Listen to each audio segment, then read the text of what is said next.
Willow's trial resumes. Chase gets bad news. Portia confides in Ava. Tracy encounters Laura and Martin, who apologizes under duress. Alexis receives new intel. Read the last GH recap. Molly kisses Cody. Dante makes peace with his sons. And Portia is served a subpoena. Portia rushes Ava into her office at GH to tell her she's been subpoenaed for Willow's trial. She's worried about the questioning. Ava tries to calm her down, thinking she was Drew's doctor. So maybe that's what the line of questioning will be about. Ava advises saying as little as possible. In court, Dante and Justin wonder why Portia is being called in. Maybe it's because Curtis is a suspect. Curtis arrives, sits with Trina and Kai. Kai's glad Trina's there for him. She finds it entertaining, like a real-life crime show. Curtis says it's real life. Chase and BLQ arrive. He didn't know Dante would be there. She cautions him to choose his words wisely, but he's been there before. Inside, Drew is concerned about the case. Alexis says if things get too far, she'll tell the cops the police arrested the wrong person. Chase takes the stand, calls Willow a close friend, and says he was involved in Drew's shooting investigation. Though he wasn't satisfied with the results, Dante shakes his head. Alexis gets Chase to tell her there were 8 people questioned and asks for his take on Willow's arrest.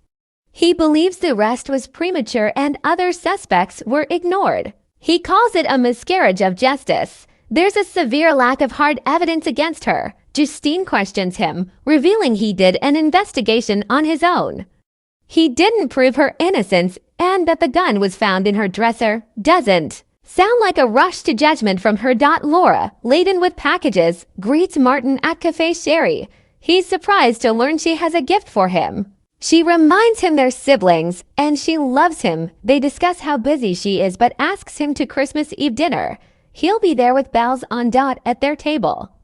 Tracy is concerned about being called to the stand, though Michael seems unaffected. They're curious about Willow's case today, but he doesn't want to be seen anywhere near it. Tracy interrupts Laura and congratulates her on her re-election. She's glad she convinced Sonny to sell his peers, though she wouldn't have sold them to Jens. Laura learns Europe was restful. Tracy turns on Martin, saying it was no thanks to Martin. Laura's sorry and urges Martin to apologize. He apologizes for forging Monica's will. Tracy reminds him that he betrayed Monica. He knows Anne was wrong. Martin says Monica deserved better. He'd change it if he could. Laura's confounded after Tracy reveals Drew stole her heirlooms and that Drew won't help her get them back. Under duress, Martin goes to stand up to his boss. Portia and Eva arrive at court as Alexis calls Portia's name for cross-examination. Trina's stunned to see her mom and Drew's worried. Curtis asks Eva why his ex was called in, but she doesn't. No. Alexis cross-examines Portia and asks if she's ever falsified test results. Portia doesn't say anything at first and then admits she changed Heather Weber's test because she was a dangerous criminal. On a killing spree, Portia thought she tried to harm her daughter again. Alexis understands. Portia says a few people found out, Drew included. She reveals that Drew blackmailed her with it. Willow glances behind her at her husband as Portia's told to explain the blackmail.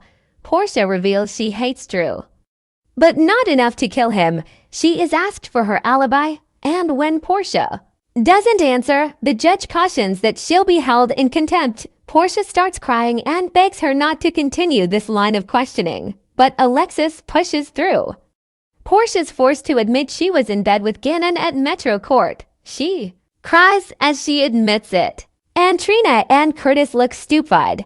Portia sobs and apologizes to Curtis and Trina, who rush out of the room with Kai on her heels. Justine has no further questions. Outside, Trina cries to Kai, wondering how her mom could betray her dad. Kai is supportive. Portia rushes out with an apology, but Trina doesn't want it. Curtis appears, tells Kai to take Trina home, and asks Portia if the baby is his. She reveals she's not sure, so Curtis runs off with Eva, rushing in to support her friend outside. In the car, Trina wonders if the baby is her dad's. Inside, the judge tells Alix that the court is adjourned until after the holidays. Back inside, Drew's angry with Alexis because he's now facing extortion charges. Alexis didn't know and feels awful for Portia. Because of this, Drew refuses to let Alexis spend time with Scout over the holidays. When Willow protests, Drew cuts in, saying no. As they leave, the press stops them to question them about the blackmail. He refuses to answer. Back inside, Alexis is given a letter by someone.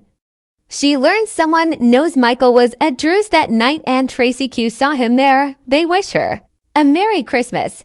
Brooklyn arrives at Chase Sherry and finds Michael. She updates him about Chase's testimony risking his career. Dante and Chase arrive at PCPD. He asks what the hell that was about and Chase says he told the truth. Dante tells him he undermined the department, and it wasn't his place to investigate outside work. He doesn't think Chase deserves the badge. Chase retorts that if he doesn't, neither does Dante. The men argue and Chase calls Dante biased. Dante denies that, but Chase doubles down. Consciously or not, he thinks Dante is trying his best to ensure his brother doesn't go to prison. Dante tells Chase that's out of line and asks if he got rid of the traffic cam footage of Willow going to Drew's. Chase denies it again and Dante suspends him. Chase is somehow shocked but hands over his badge and gun.